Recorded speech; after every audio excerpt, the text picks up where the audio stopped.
কিরে? না, না কিছু না স্যার। কি লে এত দেই তো।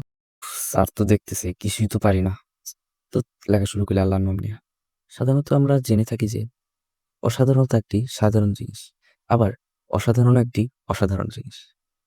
সাধারণত যেই জিনিসটাকে আমরা সাধারণ বলি ওটাই আবার অসাধারণ হয়। আবার যেই জিনিসটাকে আমরা সাধারণ বলি ওই জিনিসটা আবার সাধারণ হয়। যেমন আচার। আচার জিনিসটা এমন, আচার যদি তার পূর্ণাঙ্গ স্বাদ না পায় তবে কিন্তু আচারটা খেতে মজা নেই। আচার হতে হবে আচারের মতো। আচার যদি পূর্ণাঙ্গ স্বাদ না পায়, আচারটা কিন্তু আচার হবে না। ওটা কি হবে আমি নিজেও জানি না। লেখ, লেখ। বানায়-টানায় যা পারোস লেখ। পরীক্ষার পরে তো ঠিক আছে না? দিমুনে লেখ।